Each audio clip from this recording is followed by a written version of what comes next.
Le 9 février, tu as reçu une lettre, une invitation. Comment ça se passe? Enfin, une invitation. Est-ce que tu peux nous parler de ça? Bon, en fait, on venait de terminer une tournée dans les territoires appelés de manière coloniale d'outre-mer. On était en Guadeloupe, puis ensuite on était en Guyane. On a fait ça à l'archi-comble à chaque fois. On a soulevé vraiment le cœur et l'esprit des gens. On a mobilisé beaucoup de gens. Ça a fait paniquer le système colonial. Et il faut bien comprendre que cette tournée s'inscrit dans une tournée beaucoup plus globale, qui s'arrête absolument pas au monde francophone, puisqu'on était aussi au Proche-Orient, au Moyen-Orient, on était en Amérique du Sud, on était au Venezuela, on était en Iran, on était en Russie, et on doit aller dans différents endroits du monde pour propager le message du panafricanisme qui est dans une dimension géopolitique et géostratégique. Aujourd'hui, l'audience internationale qu'on a nous permet de véhiculer le message sans l'aval de l'oligarchie néolibérale et de ces pions qui se présentent comme des chevaliers du progressisme alors que ce sont des chevaliers de la plantation. Voyons l'audience et l'influence grandissante que l'on a en Afrique francophone, qui est préoccupante pour eux, ils l'ont dit dans le document d'ailleurs. Ils ont l'impression que notre audience les met en danger leurs intérêts. Il faudrait qu'on se pose la question de savoir quels sont les intérêts de l'oligarchie française pour qu'ils se sentent autant paniqués. Ils se sont inquiétés, je pense, aussi de la propagation de notre message dans les territoires d'outre-mer. Au sortir de la Guyane, la police m'a arrêté, comme ça arrive dans quasiment tous nos déplacements en Occident, sans qu'on se plaigne.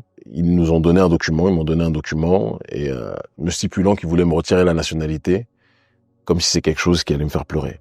Voilà. Oh. Et je pense que c'est ce que je leur ai dit en direct. Je leur ai dit, mais vos services de police sont pas assez outillés pour savoir que 80% de mes voyages dans le monde ne se font pas avec le passeport français, que j'ai le passeport béninois de mon pays, dont je suis fier, béninois et fier de l'être, et que j'ai d'autres aussi outils qui me permettent de passer les ports à d'autres endroits dans le monde. Donc je leur ai dit ça. Ils ont créé leur cinéma en faisant semblant que c'est quelque chose qui me dérangeait, qui me faisait paniquer, alors que j'ai dit sur tous mes réseaux que ça me faisait sourire. Et qu'il y avait quelque chose de jouissif quelque part. Que un système que nous dénonçons comme étant néocolonial tombe dans le piège en agissant exactement comme on le décrit, en l'occurrence une entité coloniale qui ne supporte pas les critiques anticolonialistes. Parce que tout le monde sait, sauf l'oligarchie néolibérale et la caste des intouchables, que je ne citerai pas mais qui se reconnaîtra, tout le monde sait que je fais une dichotomie entre l'oligarchie française et le prolétariat français. On a d'ailleurs beaucoup de sympathisants qui nous ont écrit, qui sont aussi des Français, qui souffrent. Même si la majorité de ceux qui sont avec nous, ce sont des gens issus de notre population, il y a aussi le prolétariat français qui souffre et qui se sent concerné par ce qu'on fait. Donc, beaucoup ont compris l'arnaque, ont compris la manipulation, et cette histoire ne fait que donner, apporter de l'eau à notre moulin, clairement et simplement. Tu dis un truc, tu disais que ils avaient eu des réactions par rapport à ça. Moi, j'ai été sur X tout à l'heure. J'ai regardé un peu. Il y a des gens qui disent quelle est la position de Kimi, parce qu'une fois t'avais dit, enfin pas une fois, tu l'as dit que c'était un peu une déclaration de guerre. Et d'un autre côté, il y a des gens qui disent oui, même là il revient un peu sur ses propos en sachant qu'il va les perdre. C'est quoi la position? J'ai une manip complète des réseaux France-Africains, ouattaristes, les réseaux aussi de Patrice Talon du Bénin, qui sont les réseaux de la France-Afrique à 100%, et des services français, on le sait. Mes réseaux, c'est ma page Facebook, c'est tous mes réseaux sociaux, Instagram, Twitter, TikTok et YouTube. Sur tous mes réseaux, j'ai dit que c'était une déclaration de guerre et que je vais jamais monter en nationalité. Mais il y a des gens, ils font un transfert parce que pour eux, on dirait que c'est le ballon d'or, le passeport français. Donc t'as le passeport français, tu respires, tu l'as plus, tu arrêtes de vivre. Donc ils se sont dit que c'est impossible que Kémy Séba, ils se disent que il pourra faire quelque chose sans, donc ils reviennent. Je suis jamais revenu, c'est eux qui ont fait un transfert par rapport à leur fébrilité intellectuelle et psychologique sur ma réalité. Et t'as pris le réseau X, qui est objectivement le réseau quand même des néolibéraux de manière générale, d'accord, et des ceux qui veulent progresser dans la plantation, c'est pas un compliment pour moi, c'est leur réseau. Donc ils sont partis raconter n'importe quoi, mais la majorité des gens et mon public sait très bien que cette histoire me réjouit, me fait sourire, que ça ne m'atteint pas, et que je leur réserve d'ailleurs une surprise par rapport à cette histoire de nationalité. Parce que ceux qui pensent que je fais partie des gens qui vont se mettre à quatre pattes, parce que j'ai l'option, j'ai une option très grande. Si je veux garder la nationalité française, c'est très simple. Je me prive du passeport béninois dès maintenant. Et en me privant du passeport béninois, ils peuvent pas me rendre apatride, donc leur procédure elle est annulée. Si je veux, je le fais. En me disant que je pourrais récupérer le passeport béninois plus. Si je veux faire le provocateur, je le fais. Et il y a une autre option qui est que, puisque le Conseil d'État, on sait qu'ils sont nommés, ils sont proches de Macron, On va à la Cour européenne des droits de l'homme, tous mes avocats me disent qu'on a 90% de chances de gagner. Donc si je veux garder le passeport, je le garde. Mais je leur réserve autre chose. Parce qu'ils sont trompés de nègres. Ils se sont trompés d'hommes, d'individus. Je ne suis pas de la race de ceux qui m'ont dit. Et tout ce qu'ils font contre moi nous nourrit. Il y a un détail que tu as dit, si je dis non à mon passeport béninois, ils ne peuvent pas me rendre apatride. Ma question c'est, est-ce que cette procédure de déchéance de nationalité ne vise que les binationaux, si je comprends bien? En fait, déjà, c'est pas la déchéance de nationalité. La procédure qui date de 1967, je crois, la dernière fois que ça a été utilisé, pour te montrer la dinguerie, c'est pour la perte de nationalité. Et c'est pour donc les personnes qui ont la double nationalité. D'accord? Alors, l'ironie du sort, c'est que je suis né en France de parents de nationalité française. Tous les avocats, y compris Juan Branco, un de mes principaux avocats, disent que cette procédure-là, on va devant une juridiction non française. Il dit qu'à la Cour européenne des droits de l'homme, mais ils vont se faire éteindre. Maintenant, la vraie question, c'est pas est-ce que eux veulent me la retirer ou pas. C'est est-ce que moi je veux et vais la garder. C'est ça la vraie question. La réponse, vous l'aurez dans quelques temps, mais ceux qui me connaissent savent très bien où je vais aller. Comment tu l'as vécu ce truc-là? Est-ce que ça t'a étonné? Non. Est-ce que tu t'y attendais? Depuis des années, je dis que le gouvernement français ne considérera jamais les Noirs comme des citoyens à part entière. J'ai toujours dit que c'est pas parce qu'un loup, ou plutôt pas un loup, mais un lion né dans une basse-cour qu'il va pas se transformer en volaille. Le lion va pas se transformer en KFC parce qu'il est... tu comprends ce que je veux dire? Donc, on n'a jamais été traités comme des citoyens à part entière. Quand on ramène des médailles, quand on marque des buts, ça va. Quand on les fait danser dans les clubs, et encore, ça va. Mais quand on commence à réfléchir et à avoir un discours réel d'insoumission, un discours réel de rupture épistémologique, un discours disruptif, c'est quelque chose qui leur pose problème.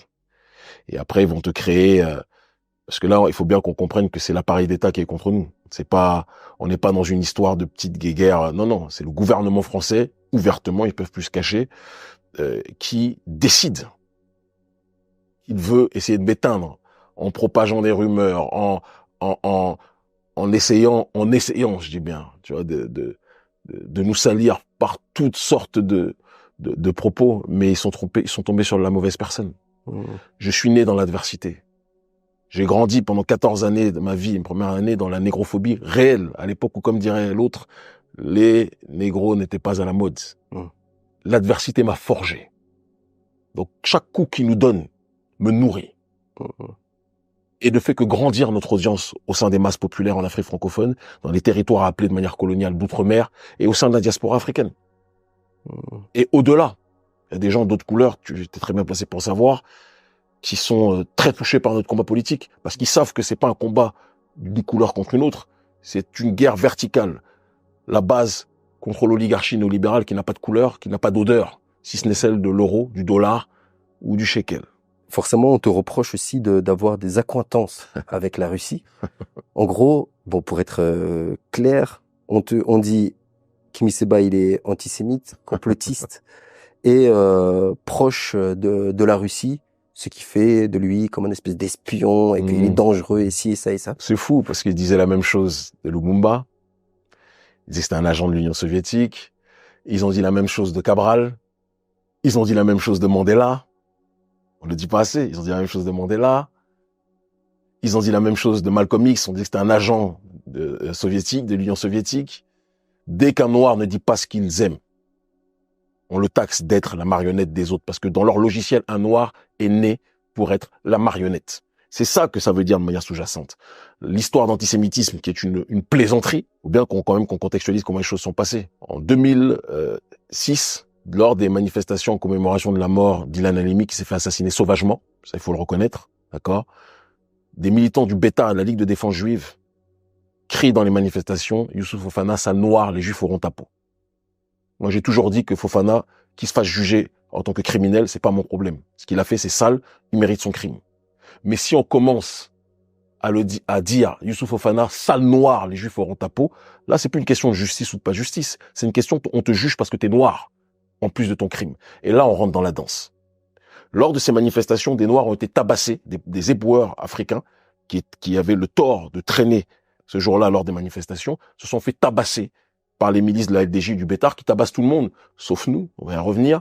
Et les enfants de ces éboueurs-là sont venus nous voir et nous ont dit, nos darons, ils se sont fait massacrer juste parce qu'ils étaient noirs. Le jour de la manifestation commémoration d'Ilan Halimi, la police, tout le monde a vu, personne n'a rien fait. On a dit, si c'est ça, on va aller leur rendre visite. On les a contactés, ils ont traité de Salnec, tout ce qui s'ensuit, parce qu'ils sont habitués à l'impunité et que tout le monde ait peur d'eux. La LDJ, La LDJ et le Bétard. On leur a dit, ils nous ont dit, si vous êtes des hommes, venez. On a dit, on est des hommes. Nous, quand on nous invite, on vient. Et donc, on est venu. Quand on est venu dans la rue des Rosiers, on n'avait pas d'armes. Tout le monde le sait. Ils nous ont vus, ils sont rentrés dans leur restaurant à Falafel. La rue s'est ouverte comme la mer Rouge devant Moïse. Gloire à Dieu. Il n'y a pas eu de violence. Il n'y a pas eu de propos antisémites, contrairement à ce qui a été dit. Et c'est pour ça qu'on a été condamné à rien du tout lors de cette descente. Mais la machine médiatique et politique, gérée par les mêmes, s'est abattue sur nous pour nous présenter comme des monstres. Comme des gens qui voulaient un pogrom, alors que nous, on voulait juste de l'autodéfense par rapport à des gens qui avaient tabassé des Noirs. C'est comme ça que ça s'est passé. Et à partir de là, on a été labellisé antisémite, nazi noir, etc. J'ai fait des déclarations par la suite où j'ai dit qu'il faut remettre dans le contexte, qui était très provocatrice. Est-ce qu'à 42 ans, je dirais la même chose que quand j'en avais 24? On peut se poser la question.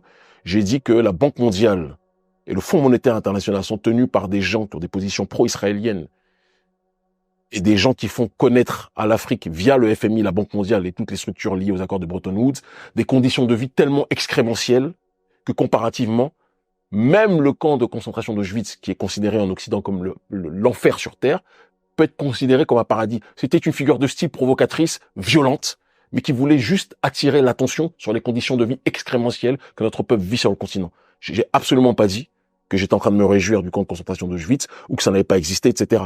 Mais comme ces gens-là sont des spécialistes pour sortir les mots de leur contexte, on a fait croire autre chose que ce que je disais. Et moi, je ne suis pas le genre de personne qui a dit « Excusez-moi, je veux être mieux compris ». Donc, ils ont raconté leur histoire, on a continué notre chemin, et à leur grand désarroi, on est devenu parmi les voix qui comptent le plus en Afrique francophone aujourd'hui sur le terrain politique et dans les territoires d'outre-mer. Ce sont les faits. Donc, je suis pas antisémite, d'accord, qu'on soit très clair, mais je ne m'en dis pas l'amour de qui que ce soit. Et je ne suis pas pro-russe. Maintenant, on est dans une dimension géopolitique. L'oligarchie d'Occident abat tous ceux qui lui résistent. On s'est rapproché de Cuba. Le gouvernement français ne dit pas on est des agents pro-cubains. On s'est rapproché de l'Iran. Le gouvernement français ne dit pas on est des agents pro-iraniens. Ça va venir, ça. Ça va venir, ouais. C'est vrai. On s'est rapproché du Venezuela. Le gouvernement français ne dit pas on est des agents du Venezuela. Mais comme ils sont dans une guerre interethnique entre Russes et Occidentaux, si on a le malheur d'être vu à Moscou, on est considéré comme des agents russes. Et à chaque fois que des Noirs, parce qu'il faut bien rappeler l'histoire, tous les mouvements anticolonialistes, bon nombre d'entre eux se sont alliés à l'Union soviétique. La Russie, c'est pas nouveau, là, le lien qu'on a avec la résistance en Afrique. C'est quelque chose qui existe depuis déjà un certain nombre d'années, depuis très longtemps. Et on est dans un continuum. Mais pourtant, je suis très prudent. Parce que tout en étant dans cette alliance, j'étais invité d'honneur à la Douma. Il y avait des parlementaires, une quarantaine de délégations de parlementaires, de députés africains qui étaient invités avec des députés russes. J'ai parlé et j'ai dit, c'est trouvable sur nos réseaux sociaux, j'ai dit que si les Russes songent un jour à vouloir faire à l'Afrique ce que l'Occident, l'oligarchie occidentale fait, il faut qu'ils sachent qu'ils nous auront sur leur chemin. Parce qu'on peut pas nous acheter. Il peut avoir des alliances logistiques avec les uns, avec les autres, avec Venezuela, avec Cuba, avec l'Iran et tout ce qui s'ensuit, avec la Russie. Vous voulez nous soutenir sur tel projet, vous nous soutenez sur tel projet, on est extrêmement transparent. Mais le jour où vous voulez agir auprès du continent africain, comme la France, comme les puissances occidentales, mais vous nous trouverez sur votre chemin, tout simplement. Donc on est très transparent dessus, et c'est notre transparence qui dérange. Parce que c'est difficilement manipulable. Procédure de perte de nationalité que tu es en train de vivre en ce moment, elle arrive dans une séquence assez particulière quand même, je trouve, en France. Est-ce que ton histoire, elle se résume à ton histoire, ou est-ce qu'elle s'inscrit dans une espèce de séquence particulière? On est dans un cadre géopolitique historique, très clairement. Hier, c'était la guerre de l'Ouest contre l'Est. Aujourd'hui, c'est la guerre de l'oligarchie de l'Ouest contre le reste. C'est aussi simple que ça. On a été parmi les invités d'honneur en tant que structure observatrice sur l'Agence panafricaniste au sommet des BRICS, à Johannesburg l'année dernière. On s'est un peu moqué de Macron qui voulait venir et qui a été interdit, comme quoi tout le monde n'est pas autorisé à rentrer aux mêmes endroits.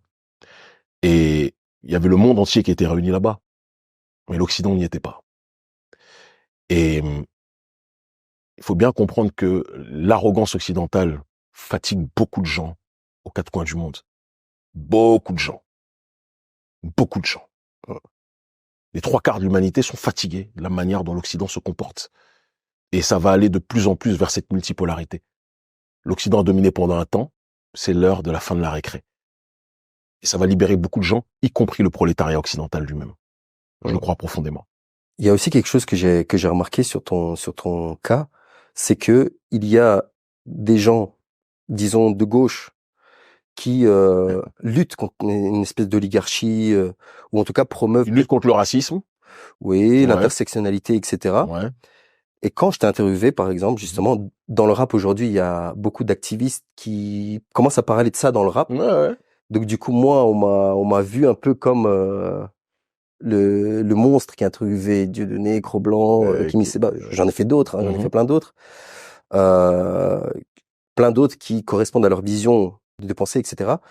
Mais que c'est catégorique, que Kémy Séba, c'est non, quoi. C'est OK, il est là pour la cause des Noirs, mais il est le miroir de l'extrême droite occidentale. Quoi. Mais qui dit ça? Il faut se poser la question. Je sais que tu vas pas citer de nom. Moi, je vois de qui tu parles.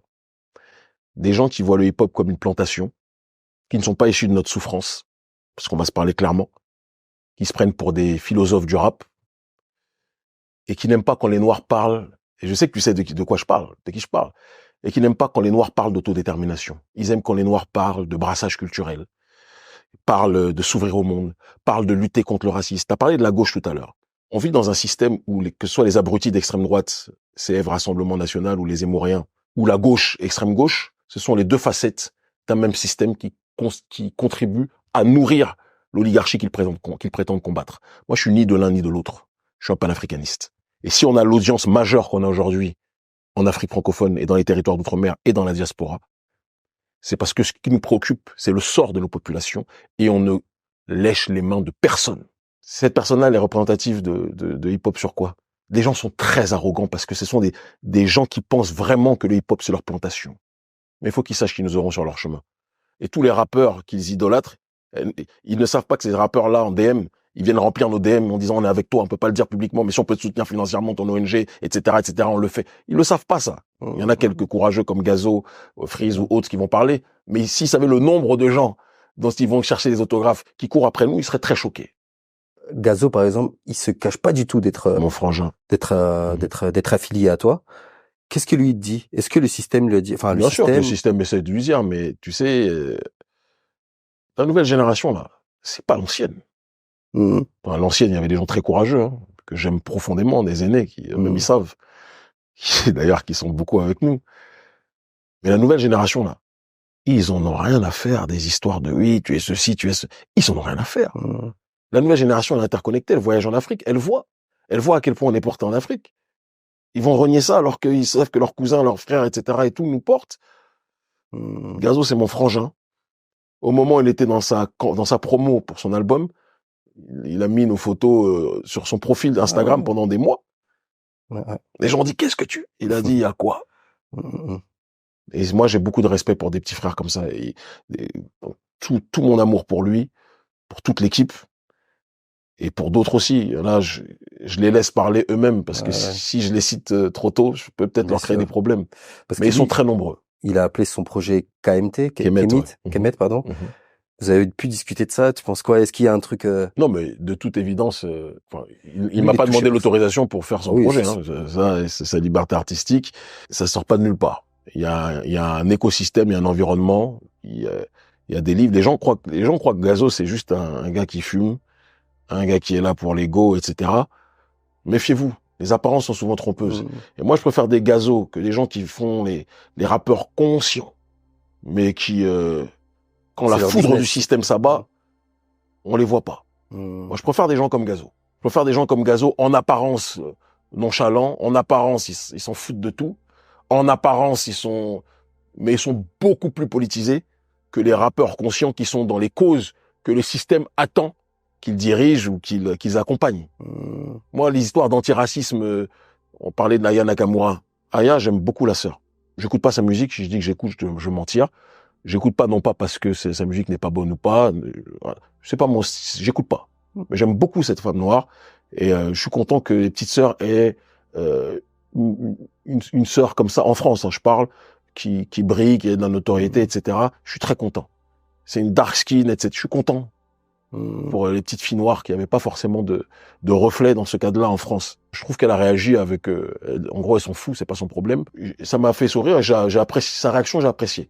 Par contre, l'hystérie victimaire des gens, parce qu'on te dit « Ouais, vous êtes pas français, nanana », dit « Oui, on est français. Si, on est français, on n'est pas de Bamako, on est de France, etc. » Moi, c'est des trucs... Ça, c'est le combat des ceux qui veulent progresser dans la plantation.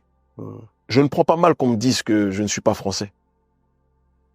Parce que je ne le suis pas, en réalité, j'ai jamais été traité comme tel. Je suis né ici. J'ai grandi ici. J'ai connu la négrophobie ici. J'ai connu les violences policières ici.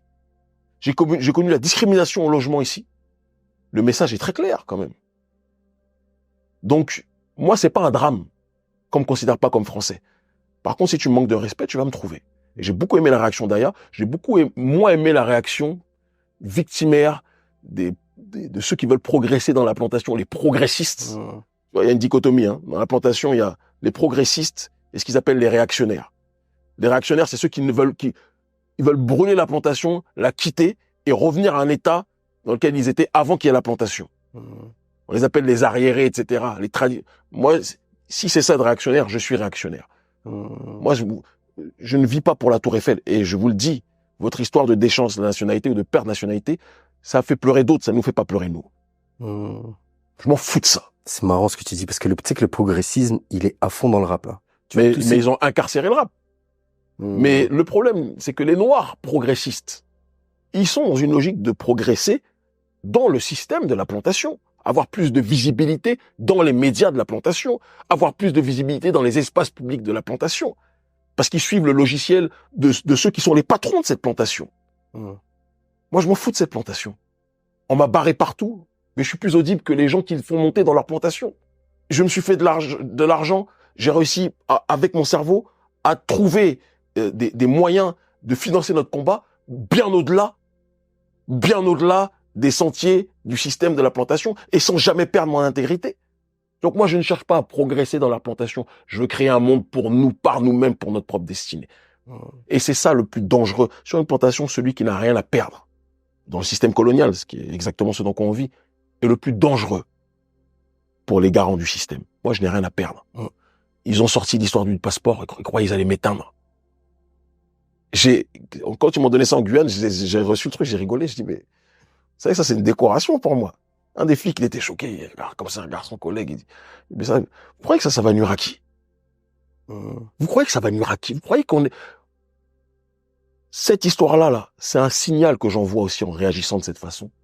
Pour une minorité des nôtres, parce que contrairement à ce que le gnome de Zemmour raconte, ce n'est pas la majorité qui quitte l'Afrique pour l'Europe. 3/4 des migrations africaines sont internes à l'Afrique.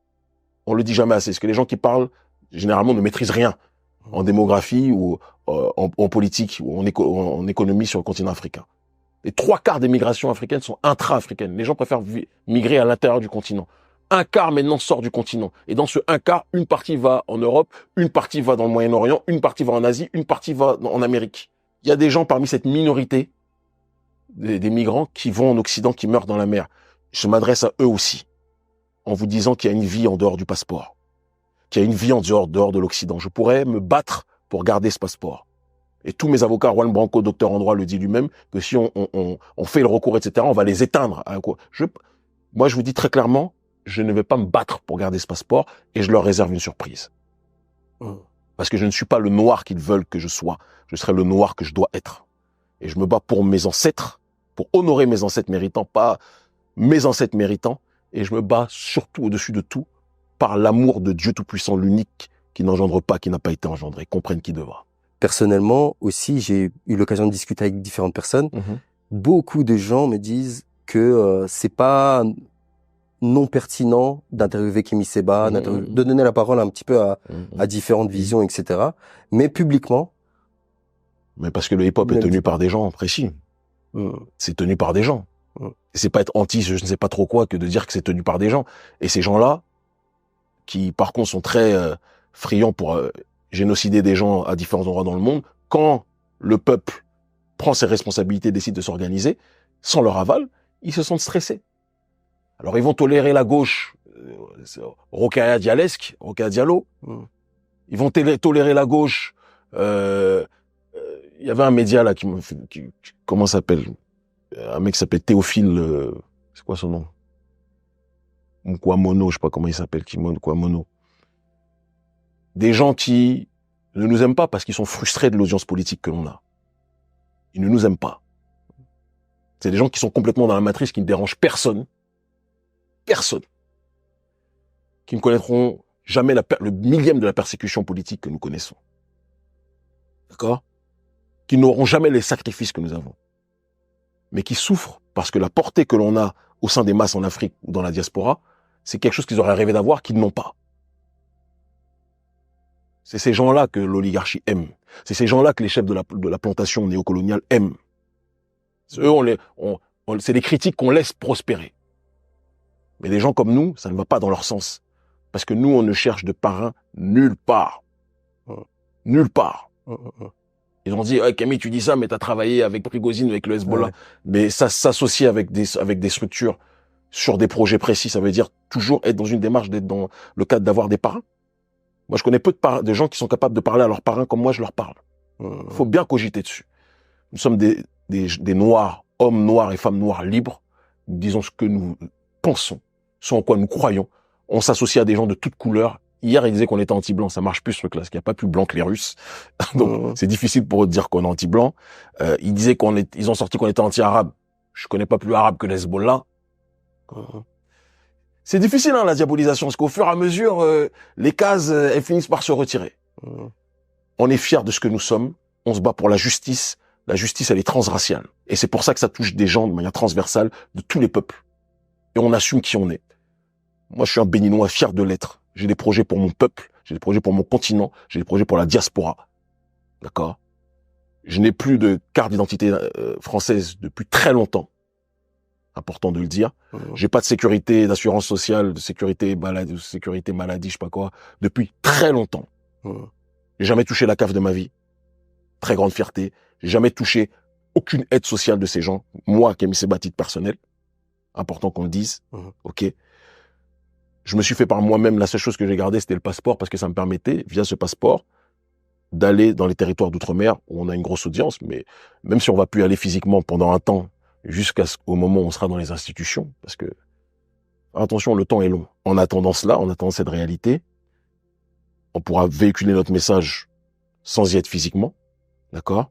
Mais Guadeloupe, Martinique, Guyane, le passeport ne servait à ça, ou aller voir notre peuple en France, en Belgique et ailleurs. On a une très grosse audience aussi. Mais les gens nous suivent plus sur les réseaux qu'ils nous suivent même dans les meetings. On fait des gros meetings. Mais qu'on soit pas là physiquement, ça va pas changer grand chose. On voyage aux quatre coins du monde, on propage le message, on s'organise, et la prochaine étape, c'est l'institutionnel, de toute façon. T'as ouvert une petite porte, juste pour la fermer avec plus de clarté. Tu disais, voilà, nous, on s'est associé avec Prigozhin, par exemple. Parce que... On s'est associé aussi avec Nasrallah, avec le Hezbollah. C'est dans quelle mesure? Enfin... L'ennemi de mon ennemi peut être ponctuellement mon ami.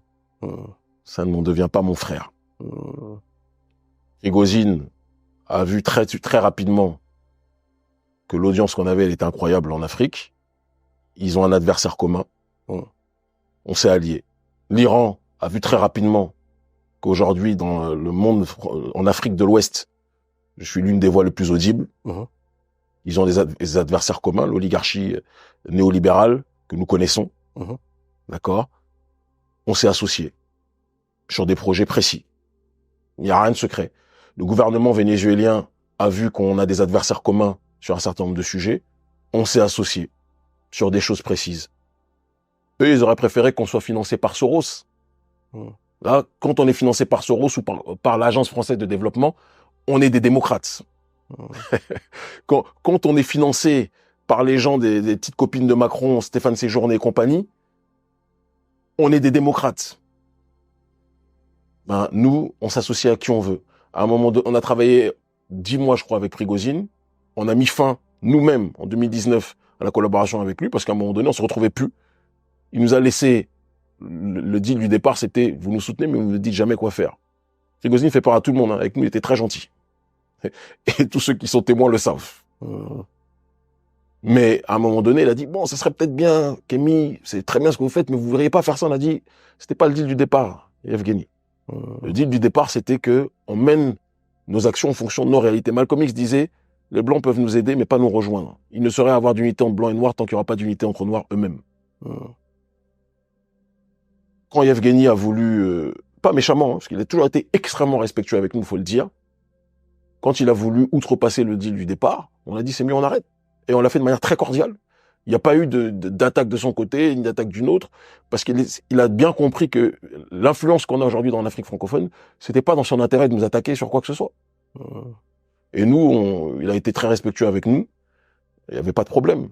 Voilà. Mais Prigozhin se battait pour les siens. Il se battait pas pour nous. Pour ses intérêts, nous, on se bat pour les nôtres. Fin de l'histoire. Il y a aussi ces discours qui planent en disant que voilà, maintenant que certains États comme le Burkina Faso qui ont chassé les Français, bah, ils vont être remplacés par les Russes. Qu'en fait, finalement, Burkina Faso qui sort d'un coup d'État, qui est un État pour l'instant super fragile et instable, que ce soit économiquement, d'un point de vue sécuritaire, etc.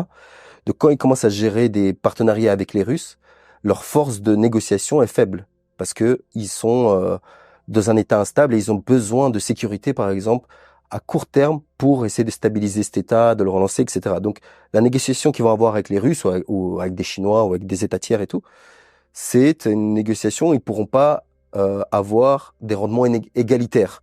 Donc quelque part, les Russes savent bien ça aussi, donc ils vont arriver et imposer quelque part des conditions que les autres ne pourront pas refuser au vu de cette situation instable. Tu connais un peu Ibrahim Traoré, le président du Burkina? Moi personnellement, j'ai regardé ses sorties. T'as l'impression que mon frère, que ce frère-là, c'est quelqu'un qui peut se laisser balader par la Russie?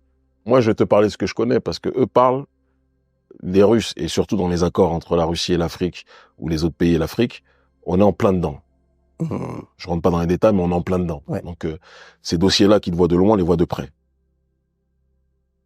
La première chose, c'est que le Burkina Faso n'a pas attendu la Russie, ni Wagner, pour engager des volontaires civils pour se défendre face aux terroristes, qui sont des créations de l'oligarchie occidentale. C'est important qu'on le dise.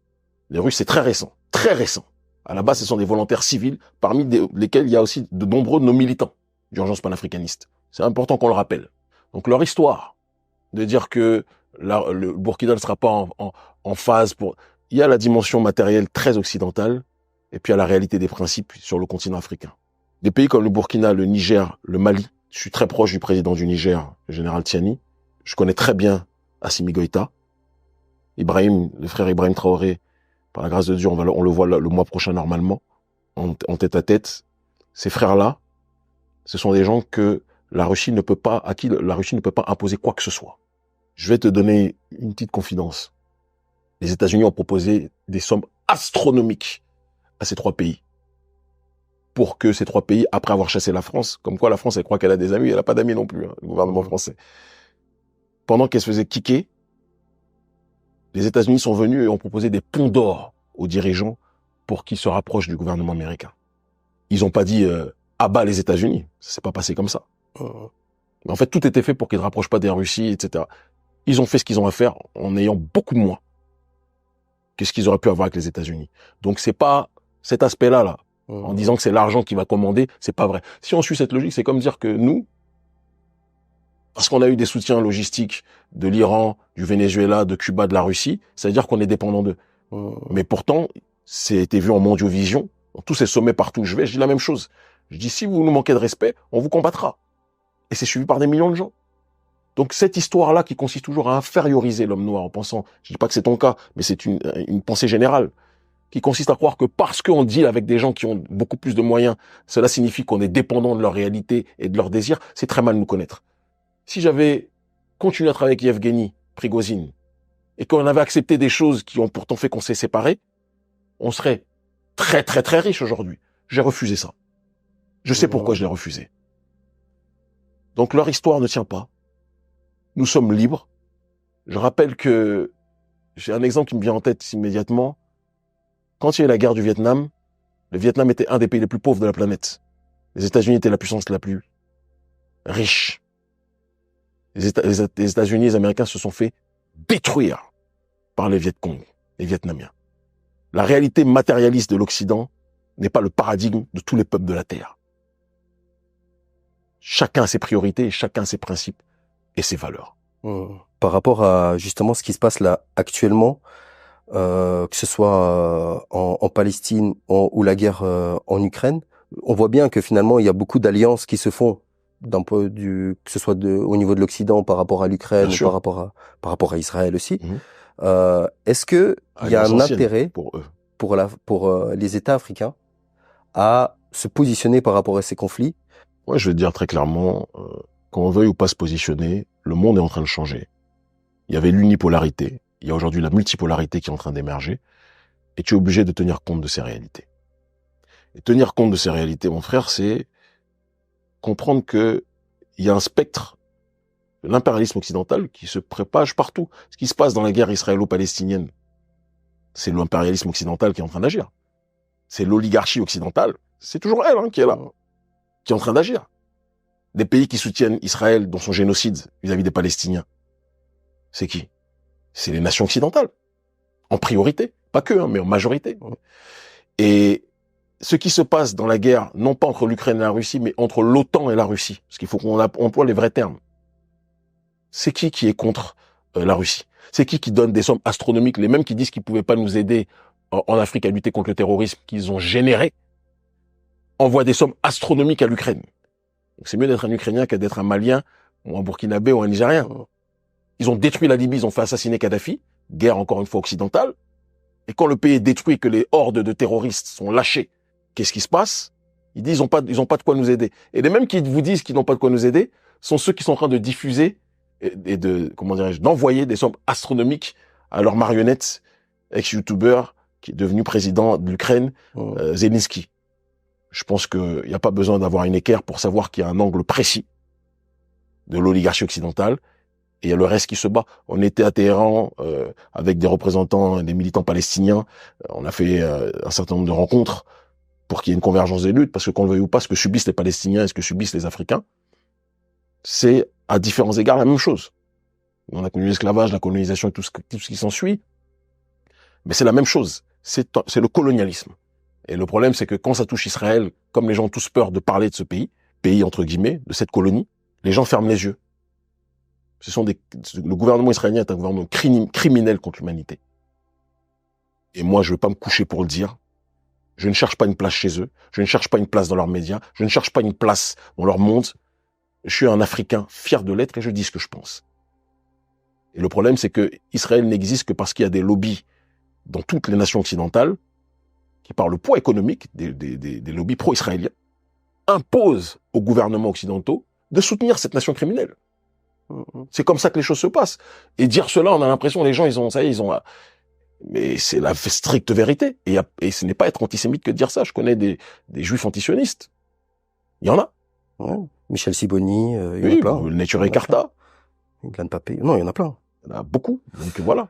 Est-ce que c'est bon signe le fait que, par exemple, toi, je crois comprendre, voilà, qu'on veut te faire taire. En tout cas, ton discours dérange. Ils vont pas réussir. Ça, c'est clair. Toi, t'as vraiment un positionnement très politique et tu sais où tu veux aller, etc., etc. Mais je remarque aussi dans le débat public français que des gens, ce soit des chercheurs et qui ont pas une mission. Je vais te prendre par exemple Emmanuel Todd, qui a sorti un livre il y a pas longtemps, dans lequel il dit vrai, hein. On le traite de poutinophile. Et lui, il essaie de se dire, les gars, si on va commencer à revenir en arrière et que je dois déconstruire d'abord ça pour parler du fait que, en fait, moi, j'écris déjà pour que l'Occident comprenne qu'il faut qu'on ait une lecture politique de la Russie et ne pas le voir comme des diables, etc., parce que ça joue contre nous quelque part. Lui aussi, on va dire, se fait mettre en tout cas, se mange des coups de pression, mais il y en a plein. Qu'est-ce que ça nous dit? Est-ce que c'est bon signe? Est-ce que parce qu'il y a des gens qui disent voilà, maintenant en fait on peut plus dire ouvertement, il y a eu ça à Sciences Po par rapport à la Palestine, on a dit c'est de l'antisémitisme. La personne qui a été à qui on a dit c'est elle qui a subi ça, elle est arrivée, elle a dit bon finalement moi j'ai rien entendu et que bon cette histoire elle a été montée en épingle et reprise aussi par dès que dans cette communauté, parce que c'est ça aujourd'hui, hein, un ongle de l'un des membres de la communauté juive se casse. Si c'est toi qui l'as cassé, tu vas être accusé d'antisémitisme. Parce que tu as cassé l'ongle de quelqu'un de cette communauté. On tourne à l'hystérie. Les juifs sont des hommes et des femmes comme les autres. Et eux tous ne veulent pas être pris en otage par ces petits groupes communautaires qui imposent leur tyrannie auprès des autres. C'est tout. Et moi, je te dis que ce climat-là, même par rapport à la Russie, on est dans un cadre de macartisme. À une époque, c'était la chasse aux sorcières. Tu avais des liens avec l'Union soviétique. On te pourchassait. Ils ont été même pourchassés des juifs. Oppenheimer, on l'a soupçonné d'être un communiste, d'être pro-soviétique, parce qu'il n'était pas d'accord avec la politique. Donc, quand tu es contre eux, ça veut dire que tu es pour l'autre. Moi, Poutine n'est pas mon prophète, n'est pas mon messie. C'est un chef pour les Russes qui donne de la dignité. Je vais souvent en Russie, qui donne de la dignité à beaucoup de Russes. Ça veut pas dire que tout le monde est d'accord avec lui, mais une grande partie des gens que je vois en Russie aiment Poutine. Des gens que je vois, il a un soutien aussi. Il a un soutien qui est réel, qui déplaise à l'Occident, mais c'est une réalité. Maintenant, Poutine n'est pas mon messie. Je n'oublie pas, parce que je suis très lucide, que le même Poutine et la même Russie qui soutient logistiquement les mouvements souverainistes opposés à l'hégémonie occidentale un peu dans le monde, soutient aussi les mouvements nationalistes qui nous haïssent en Occident. Parce que dans leur logiciel, ils ont besoin qu'il y ait une autre voie que la voie néolibérale présente. Et donc, ils vont soutenir des Marine Le Pen, etc., qui nous haïssent. Tu comprends ce que je veux dire? Donc, moi, Poutine, je sais très bien à quel jeu il joue. Je suis pas un macaque. Tu comprends? Il a sa ligne, j'ai la mienne. C'est un extraordinaire leader pour son peuple. Après, on peut être d'accord avec tout ou pas être d'accord avec tout. Je suis pas d'accord avec tout, clairement. Mais il joue pour ses intérêts. Et il est temps que chaque peuple joue pour ses intérêts. C'est tout. Par rapport à ce qui se passe, donc il y a eu dernièrement des tensions qui commençaient à être plus alimentées en RDC, par exemple. Ça fait 4 mois que Gaza se fait bombarder. Et donc, du coup, il y a en Occident, en tout cas, c'est mon observation, dans les diasporas, que ce soit musulmane ou maghrébine, et dans la diaspora africaine, on se tire la balle en mode oui, là je généralise, hein, oui, et la RDC on n'en parle pas, et les autres ils disent oui mais la Palestine on n'en parle pas, donc les Noirs ne vont pas forcément se mobiliser avec des causes et inversement, etc. Et que c'est pas tout à fait évident, quoi. Ça joue sur des identités culturelles, etc. Est-ce que c'est un phénomène qui naît ici, quoi? Écoute, moi il y a une chose qui est réelle, qu'on peut pas nier. Je suis très sensible à la souffrance du peuple palestinien. Je peux pas ne pas l'être. Parce que tu peux pas être colonialiste, anticolonialiste, en fonction des régions.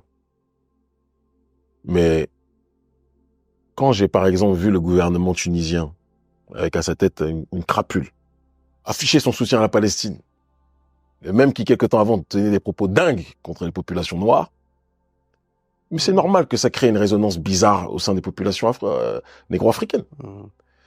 Et les plus lucides sauront faire le tri, mais une grande partie des Noirs vont dire, nous on a nos problèmes au Congo, qu'est-ce qui est là pour nous? Et c'est normal. Moi, j'ai une antenne qui est très active de notre ONG, Urgence panafricaniste, qui est présente au Congo, avec Maud Salomé Ekila, qui est la porte-parole de notre organisation, et Fortify Lushima. Et d'ailleurs, au passage, je fais une petite parenthèse sur le Congo, parce que certains, dès qu'on critique Kagame, le président rwandais, vont dire qu'on est anti-rwandais, anti-tutsi. Moi, je me battrai toute ma vie contre ceux qui veulent faire du mal aux Tutsis de manière générale. Toute ma vie. Et ce sont les ennemis des Africains. Mon problème, c'est pas les Tutsis. Mon problème même, j'irai plus loin, c'est pas les Rwandais, à l'intérieur duquel il n'y a pas que les Tutsis. Mon problème, c'est l'homme Kagame et sa politique. Et mon problème, c'est les corrompus congolais à la tête du Congo et leur politique. Parce que c'est trop facile de dire que le problème, c'est le Rwanda. C'est une oligarchie qui agit en concubinage incestueux. Donc les gens qui veulent nous mettre dans une cause anti-Tutsi, de la même façon ils veulent dire anti-sémite, anti-ceci, ce sont des manipulateurs qui ne tiendraient pas que 5 secondes en débat avec nous. Ça, c'est un premier point. Deuxième point, moi je pense qu'il faut qu'il y ait une solidarité transversale. Parce qu'on est plus fort en étant... C'est pour ça que moi, partout, on voyage aux 4 coins du monde avec notre organisation. Pas avec le passeport français d'ailleurs. Et partout où il y a l'oppression, notre organisation, quand elle est sollicitée, elle vient. Tu m'as vu à Téhéran, en audiovision, devant tous les médias du Sud global. On était là, on a dit les choses. Et on continuera à les dire. Quand on est invité par le Hezbollah pour parler d'un certain nombre de sujets liés justement à l'oppression, on le dit, en disant que, mais il faut bien aussi que le Hezbollah se mémorise, se rappelle la souffrance et l'oppression qu'il y a vis-à-vis de notre peuple en Afrique et ailleurs. Oppression à laquelle parfois certains Libanais participent par arrogance et insolence sur le continent africain, parce qu'il faut aussi qu'on le dise. Aucun tabou. Donc, nous, on est très clair, on est honnête avec nous-mêmes. C'est difficile d'attaquer des gens quand ces gens-là sont honnêtes avec eux-mêmes. Il y a toutes sortes de manipulations, de raccourcis qui sont faits à notre sujet. Mais si on touche autant de gens, c'est parce que les gens aujourd'hui, ils ont appris à creuser. Et c'est quoi le conseil que tu donnerais justement à un internaute ou une personne, un citoyen tout simplement, pour éviter les pièges qui nous empêchent finalement de penser? Tu vois, les histoires de Kémy Séba antisémite ou un tel antisémite. Il y a par exemple quelqu'un aussi, il y a une autre personne, on disait ça d'elle, et franchement, ça m'a pris 3-4 ans avant d'arriver jusqu'à ses œuvres. Par ce truc-là, tu vois. Donc, mentalement, j'avais... C'est très occidental, ça. Hein. Parce que ailleurs dans le monde, Amérique du Sud, Afrique, Asie, Europe de l'Est, les gens n'ont rien à faire de ça. Ils n'en ont strictement rien à faire. C'est un sida médiatique qu'on te donne en Occident. Ailleurs, ça n'a aucun effet. Ils ont beau raconter, ils ont beau trafiquer, parce que tout le monde sait que ce sont les services de renseignement qui, comme le dit Juan Branco, mon ami Juan Branco, trafiquent les fiches Wikipédia de toutes les personnes subversives. Donc tout est calibré par des agences de communication payées par les gouvernements pour que dès que quelqu'un critique un gouvernement, on salisse sa fiche Wikipédia. Tout le monde sait que aujourd'hui, quand on dit de quelqu'un qu'il est antisémite, les 3/4 du temps, pas toujours, parce qu'il y a des vraies personnes qui sont des vrais racistes, qui n'aiment pas les juifs, etc., et tout ce qui s'ensuit. Mais très souvent, c'est un sida médiatique qu'on te donne pour pas parler avec toi. Mais ça ne marche plus. Parce qu'à la même période où on donne ce sida médiatique-là, quand on voit ce que le gouvernement israélien fait vis-à-vis de la Palestine, mais cette étiquette-là, ça peut plus marcher. Même des gens qui me paraissent complètement dans le système, comme la France insoumise, aujourd'hui sont taxés d'antisémites. Pourtant, il n'y a pas plus dans le système pour moi que la France insoumise. Si, il y a le Rassemblement national qui est encore plus dans le système, d'ailleurs. Mais c'est autre chose. Et l'autre clown de Zemmour. Mais ils sont tous dans le système pour moi.